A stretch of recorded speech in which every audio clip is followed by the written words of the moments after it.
Já chegou a ter vergonha do Flamengo? Eu acho que todo rubro-negro passou por essa situação. A gente nem sabia o tamanho do problema que a gente ia encontrar. O Flamengo, infelizmente, durante muito tempo andou muito mais nas páginas criminais do que nas páginas esportivas.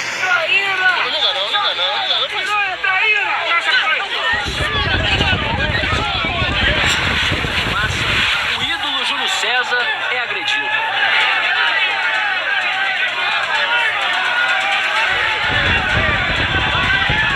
Política não é um lance legal no Flamengo. Acho que todo mundo amava o Flamengo e ama, mas não tinha competência para fazer isso. O clube não cumpria nenhuma obrigação. O clube devia à justiça trabalhista, o clube devia impostos. Todas as receitas eram glosadas. Você tinha um processo de asfixia financeira do clube. O dinheiro acabou.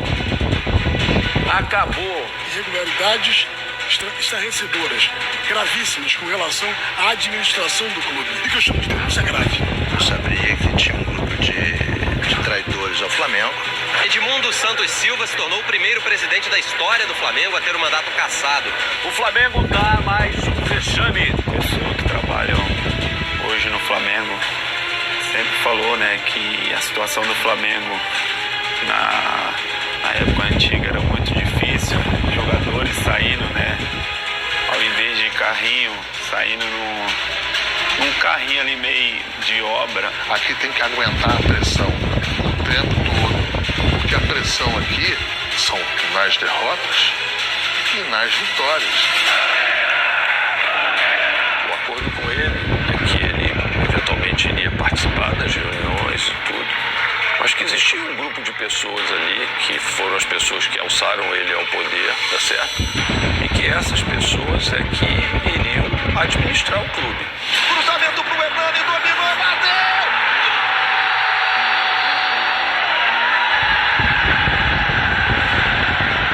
Você provavelmente se lembra de uma entrevista que você deu para um blog e chamou o Bandeira de burro com iniciativa.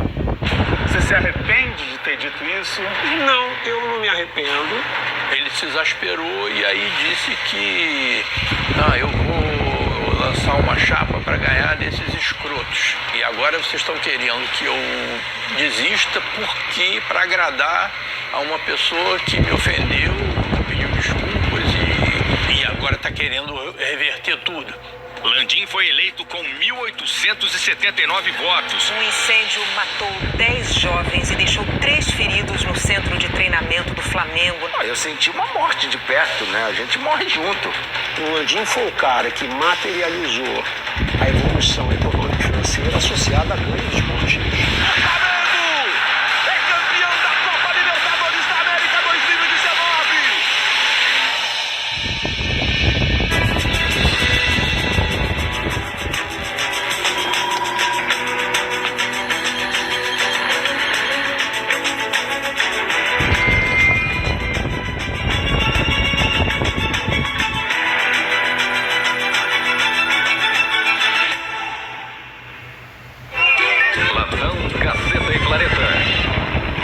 Para comemorar o centenário do Flamengo, que este ano comemora 100 anos, o time resolveu ficar sem defesa, sem meio-campo, sem ataque, sem título e sem vitória. Um timezinho sem vergonha. Estou envergonhado e peço desculpa a toda a nação rubro-negra, né? Todas as pessoas que estiveram no Maracanã e que acompanharam pelo rádio a vergonha que nós fizemos aí. Só isso que eu tenho a colocar.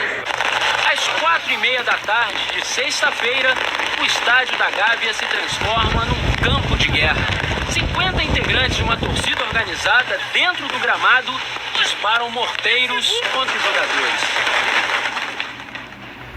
O Flamengo era um pouco reflexo do que acontecia no futebol brasileiro. O Flamengo não era uma exceção dentro dos grandes clubes, de administrações caóticas, de corrupção, de falta de responsabilidade fiscal e financeira com o dinheiro do clube, né? Uma auditoria que foi feita dentro do Flamengo, a pedido do Flamengo, e que demonstra irregularidades estarrecedoras, gravíssimas com relação à administração do clube. Não adianta fazer cara feia, rubro-negro. Eram 2. Sandro e Libertadores. Maior conquista da história do Santo André.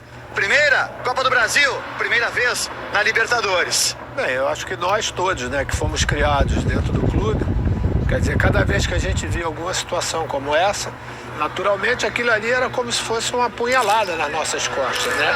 Bota a cara aí, filha da puta! Lanterna do campeonato, o Flamengo está sem técnico. Não é preciso palavras para descrever o clima na Gávea. Foi um Flamengo que até ganhou em alguns momentos, mas ele nunca conseguiu se tornar sustentável. Depois dessa geração de ouro aí, de 81, que foi até 83, mais ou menos, né, quando o Zico vai embora para a Udinese, o Flamengo teve alguns momentos muito bons, né, como o Tetra em 87, como o Penta em 92, né, mas sofremos muito também. O que me fazia sofrer mais ainda era ver pelo noticiário que eu acompanhava, o Flamengo era muito mal administrado.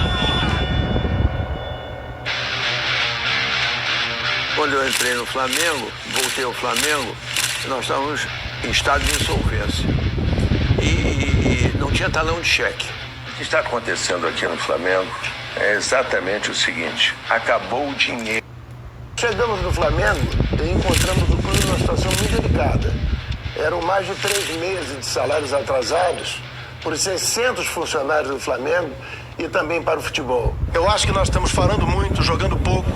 Eu acho que esse time tem que ter um pouco mais de vergonha na cara, tem que ter um pouco mais de dignidade e respeito ao torcedor. Você via jogos no Maracanã com 80, 90 mil pessoas, o Flamengo sempre com um público consumidor muito ativo. E você via assim, como esse time vive endividado. O reforço mais badalado é Júnior Baiano, que não disputa uma partida há 1 ano e 2 meses. Walter Minhoca, Diego Silva e Léo Medeiros foram campeões mineiros ano passado. Mas quem é quem? E como jogam? Um clube de futebol, se você ouvir todo mundo, você vai contratar jogador todo dia. Parecia um time de sítio treinando, assim. Faltava muita coisa, treinos assim com grades abertas, as pessoas dando pitaco, torcedor xingando, torcedor falando. Era uma várzea.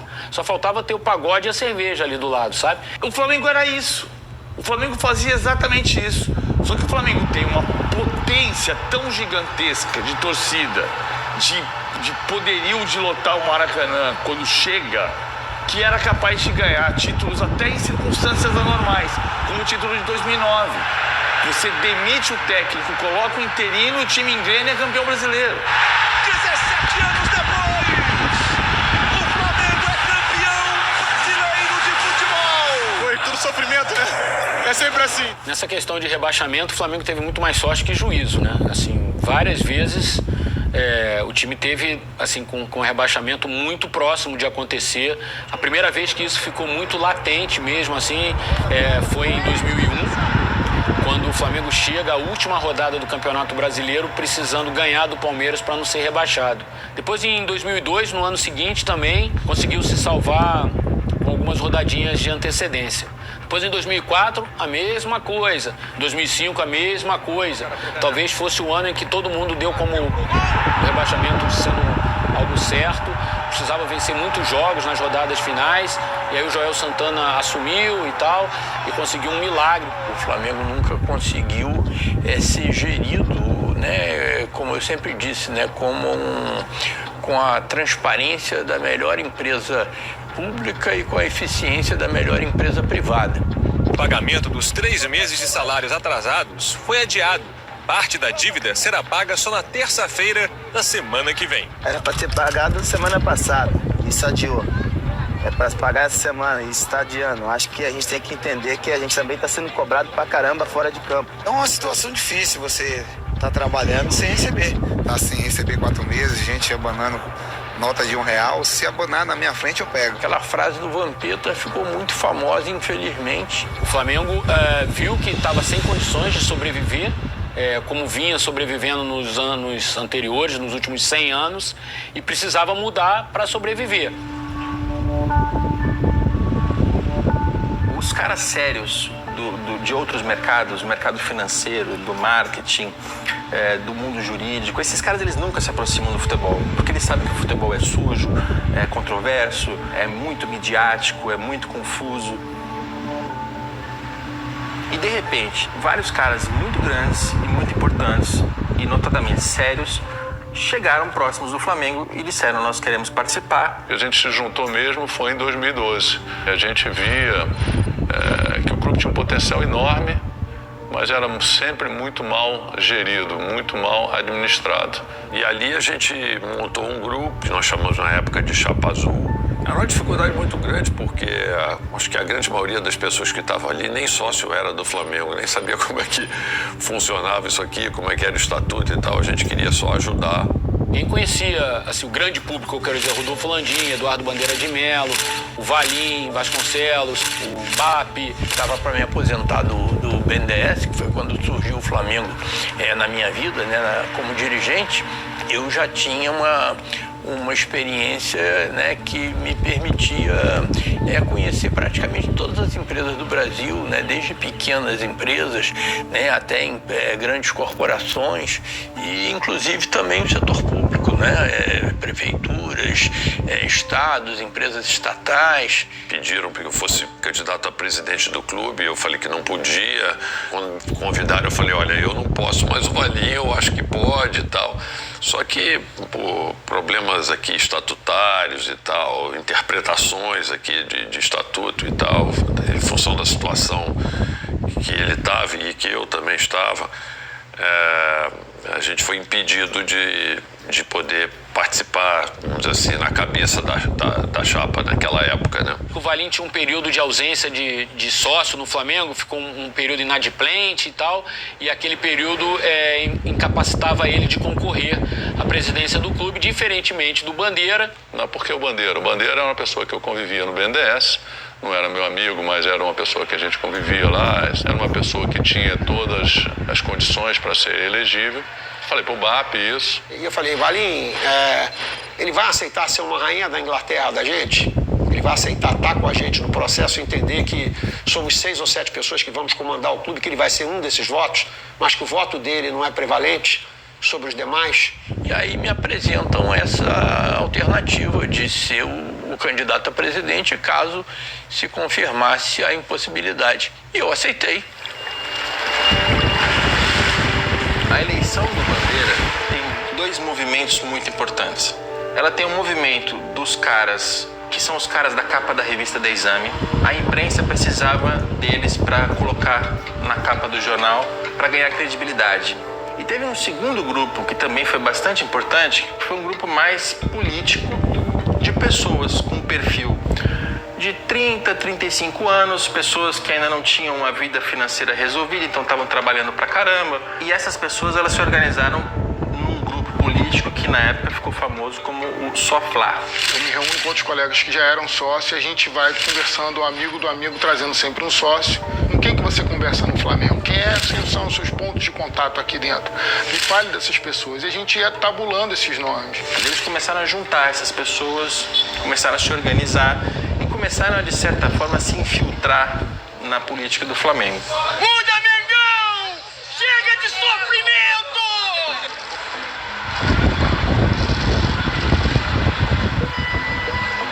Você está sentado na beira do vulcão. Você está sempre com a bunda quente. Aquilo ali não tem sábado, domingo, segunda. Sábado e domingo tem jogo. Segunda-feira você tem que pagar a conta. Então não tem descanso. É muito complicado, é muito complexo. A gestão anterior, a do Bandeira, da Patrícia Amorim, ela teve alguns acertos. Não dá para dizer que tudo era desgraça. Agora, era uma gestão que não tinha a menor credibilidade, porque não honrava os pagamentos de salários, as questões mais básicas. Era uma gestão que você não conseguia sequer saber o tamanho da dívida do clube, porque o balanço não era confiável. Olha, eu não queria ser candidata no primeiro momento. Eu até acho que não deveriam ter reeleição. Primeiro porque eu entendi a necessidade de vir um grupo mesmo, forte. E achava que o meu papel era fazer exatamente esse movimento contrário. Se eu não vier, eles não vão se juntar todos contra mim. E o jornal era o tempo todo assim, nas colunas. Se não se juntarem, ela vai vencer. Confio nessas pessoas que estão hoje na Chapa Azul.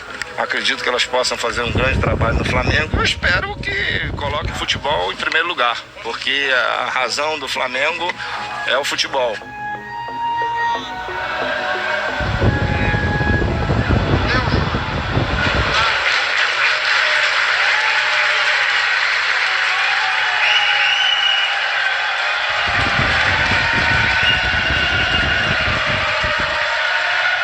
construir uma história bacana, dei minha contribuição, missão cumprida.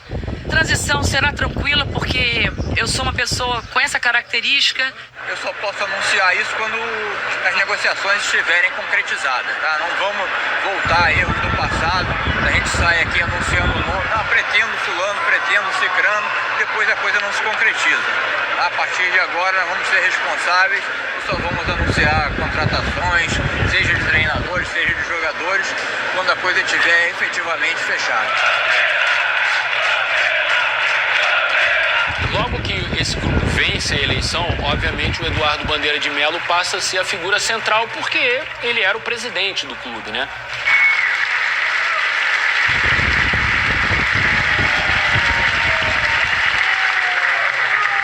Hoje o Flamengo tem, eu diria, a justa fama de clube mal pagador, que desrespeita contratos sistematicamente, chega a ser irresponsável em relação ao seu papel de contribuinte. Meu discurso de posse no final de 2012, né, eu falo que o Flamengo tinha um déficit, né, tinha um passivo financeiro enorme, que a gente não sabia nem o tamanho.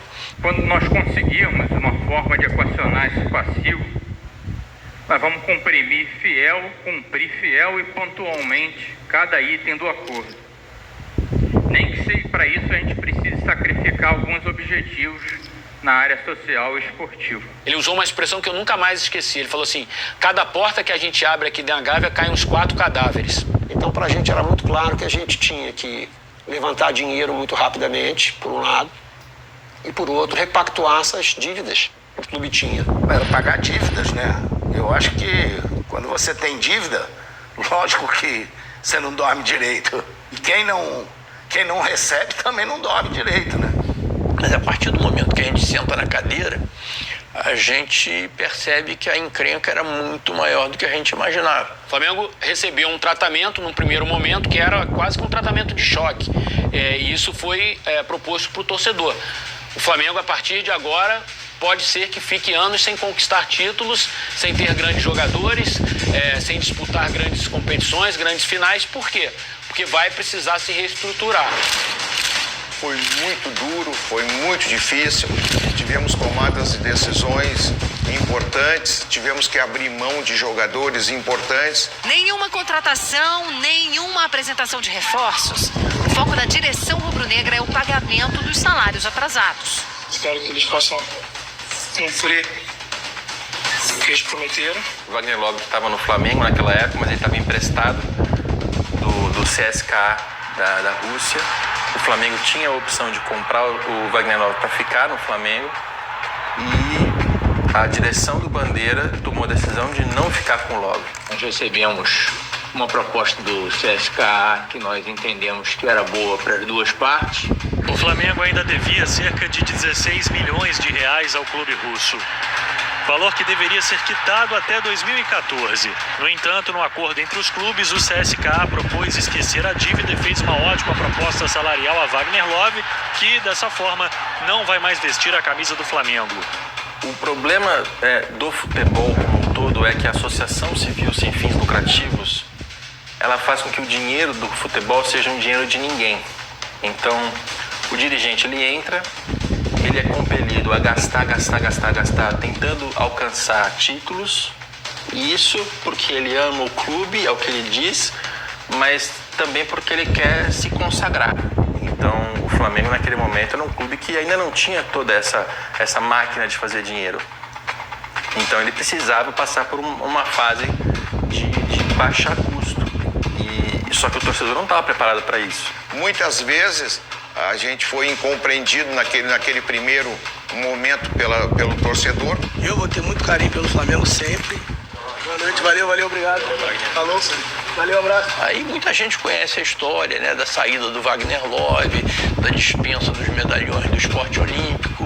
20 judocas e 8 ginastas, entre eles Diego e Daniele Hipólito e Jade Barbosa, por exemplo, estão sendo dispensados. Da interdição da piscina olímpica do clube, que proporcionava uma conta da SEDAI, que representava talvez como se fosse o nosso segundo jogador mais caro. Atitudes que, no primeiro momento, soam como antipáticas, né? Tudo isso era muito difícil, mas era necessário, isso tinha que ser feito.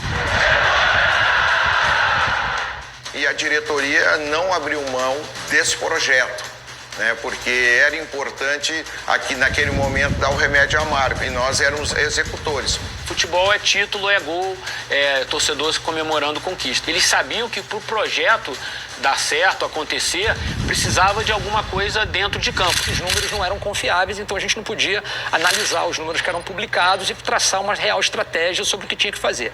O objetivo desse trabalho que a gente está apresentando é um trabalho de tirar uma fotografia e identificar qual é o tamanho do problema que a gente tem. Então nós contratamos a UI, né? E a UI fez um levantamento exclusivo do tamanho do nosso passivo e que chegou no número de 750 milhões de reais. O estoque da dívida do Flamengo era 4 vezes o tamanho da nossa receita, do fluxo da nossa receita. Os primeiros meses se caracterizaram, né, pela busca incessante pela certidão negativa. Nós tivemos uma reunião na Procuradoria da Fazenda Nacional e aí eu cheguei com o Procurador-Geral e falei, olha, o senhor pode ficar tranquilo de que a partir de agora o senhor está lidando com pessoas sérias. Então, semana que vem vai entrar um dinheiro no Flamengo, do nosso contrato da Adidas, e esse dinheiro não vai nem esquentar no nosso caixa, vai vir todo para cá.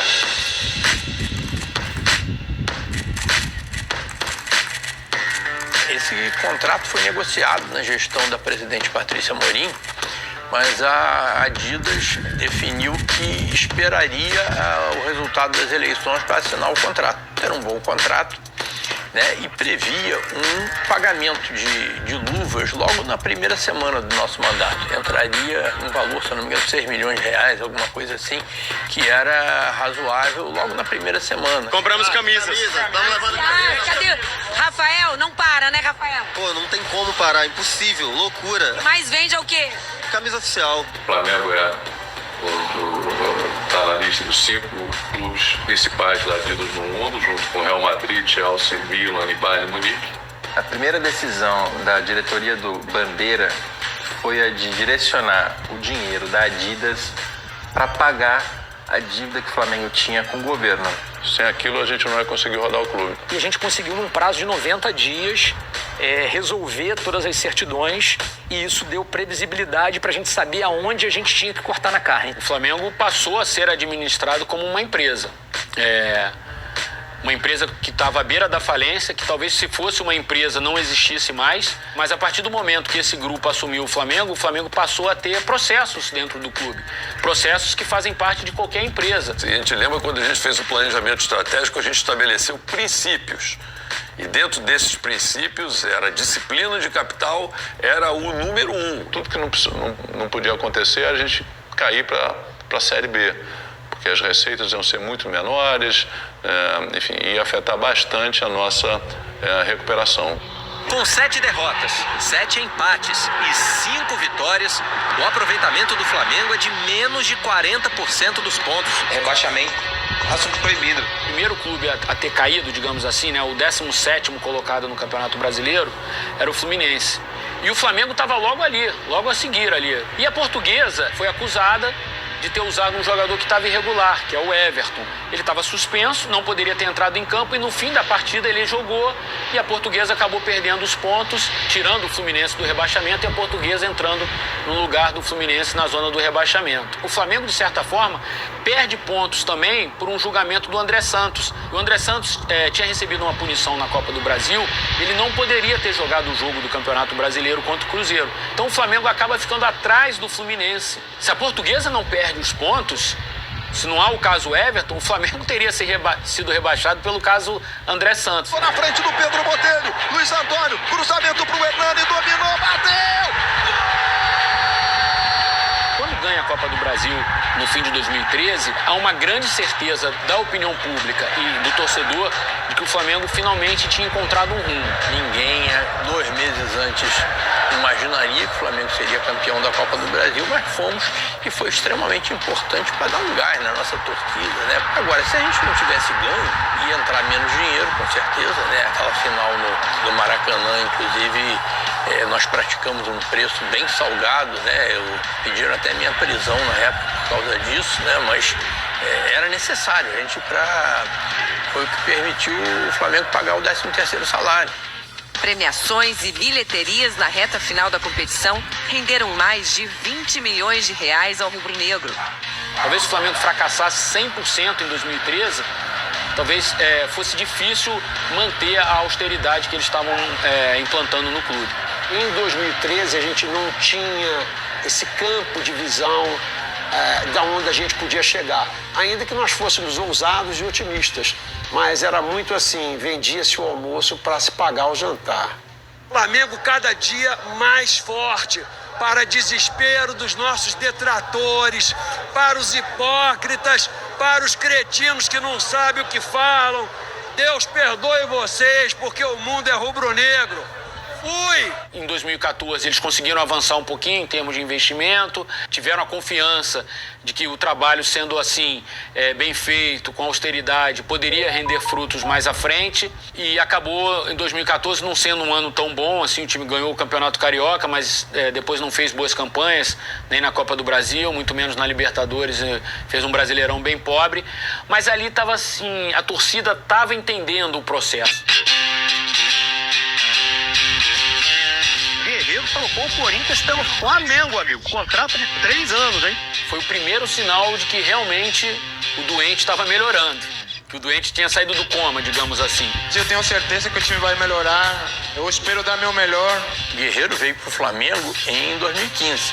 E todos os investimentos que o Flamengo fez foram cuidadosamente planilhados, né? Eu lembro que quando o Flamengo contratou o Guerreiro, alguns jornalistas, de maneira assim, talvez irrefletida, disseram, tá vendo como essa coisa de austeridade acabou?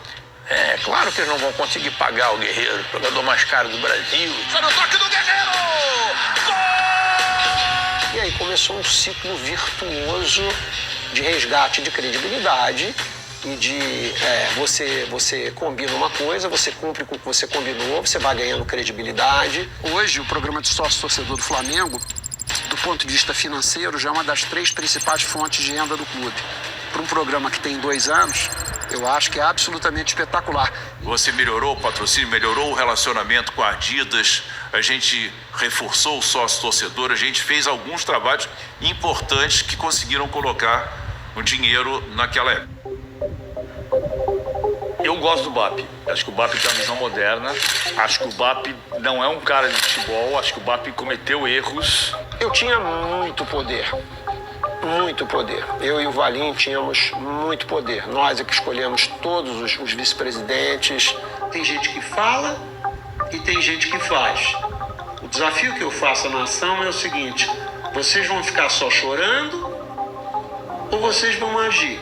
Do ponto de vista, assim, de gestão, estava indo tudo muito bem, mas houve um desentendimento que começou exatamente com ele, né, no início de 2015 e que fez com que os grupos se separassem. Tem curto-circuito dos dois lados, porque aí uma hora o cara vai querer ser o dono do clube. Em princípio, eu tinha a intenção de não concorrer, de limitar o meu mandato em 3 anos. Mas quando chegou em outubro de 2014, ou seja, pouco mais de um ano antes da eleição de 2015, eu fui procurado pelo atual presidente do clube, o Rodolfo Landim, que era vice-presidente de planejamento.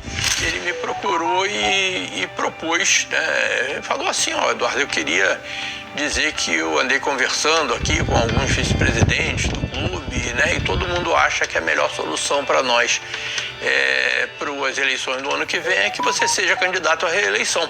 Assim, esse episódio ele fala, mas eu não sei, o Landim nunca me contou isso. Em dezembro de 14, eu fui na sala do Bandeira, falei, Bandeira, olha só, se você quiser continuar, a gente a gente já lança a sua candidatura para o ano que vem, para a sua reeleição, etc e tal, porque está tudo funcionando de acordo com o combinado. Ele chegou para mim e falou: Vani, eu tenho um problema com a minha esposa, ela tem um problema de saúde, eu fico muito tempo fora de casa por conta da presidência, eu preciso falar com ela, se ela disser que tudo bem, por mim tudo bem.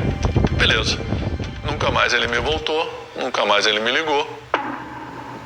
No início de 2015, 3 episódios aconteceram em que a decisão do grupo foi uma e o Bandeira, como presidente, tomou uma decisão contrária ao que o grupo tinha decidido. Eu não sou um cara injusto, tá? Ele teve um papel importante lá na questão do Profut e, de alguma maneira, ele ajudou a que esse projeto Profut fosse aprovado, e isso beneficiou bastante os clubes e o Flamengo principalmente. E aí é quando nós finalmente conseguimos aprovar a lei do Profut. Isso foi eu diria, um marco fundamental na história da virada do jogo do Flamengo.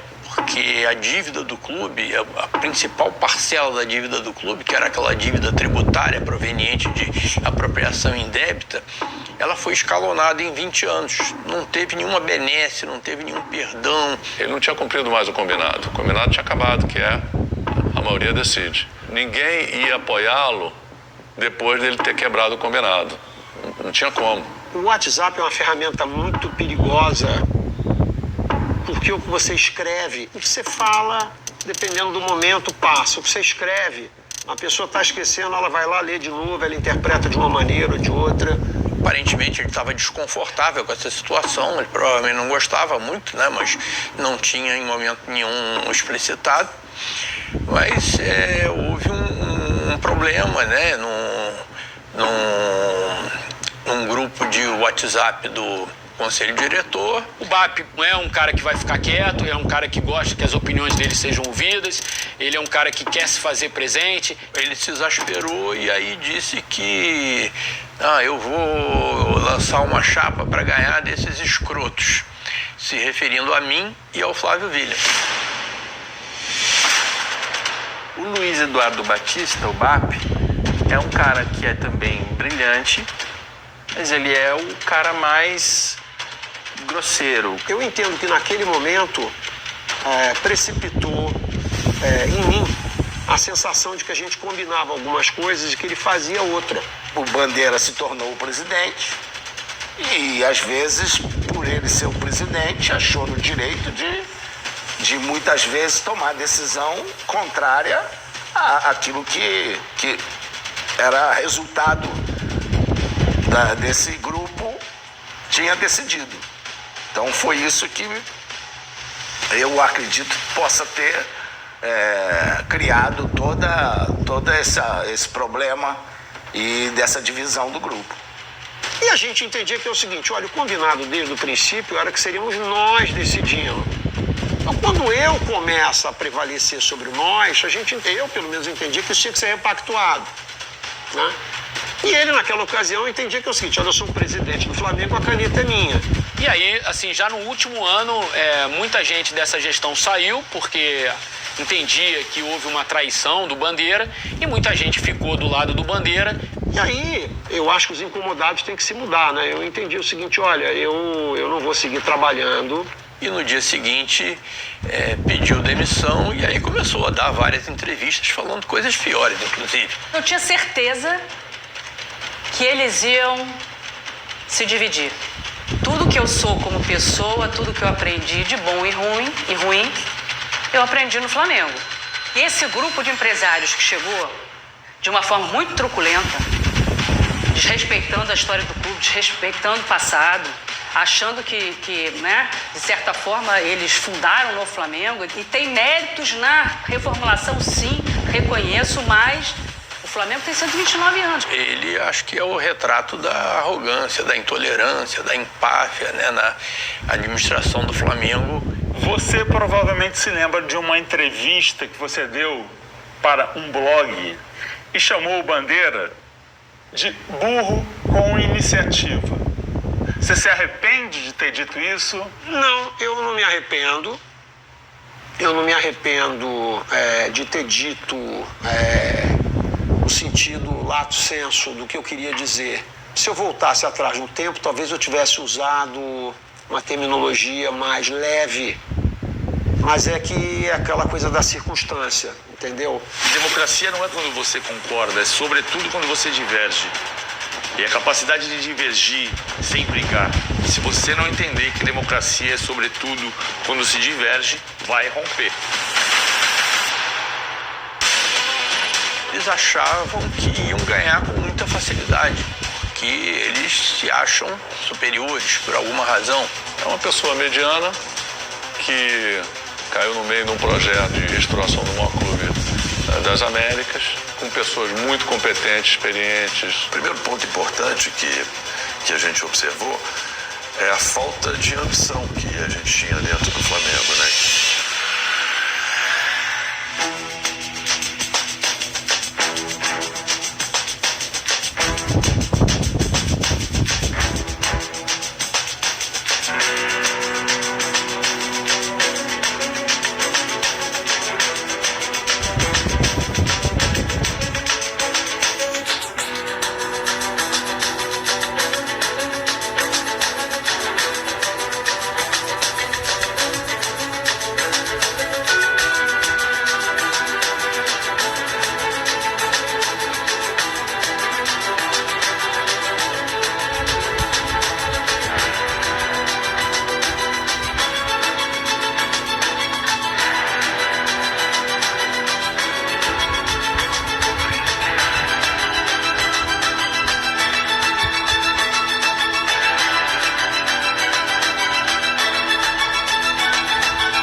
Achavam que iam ganhar com muita facilidade, que eles se acham superiores.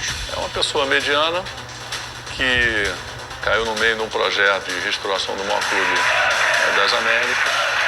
É fundamental que o clube tenha ido. Ajuda a aumentar a receita, o interesse pelo clube, trazer mais torcedores. O primeiro ponto importante é a falta de ambição que a gente tinha dentro do Flamengo, né?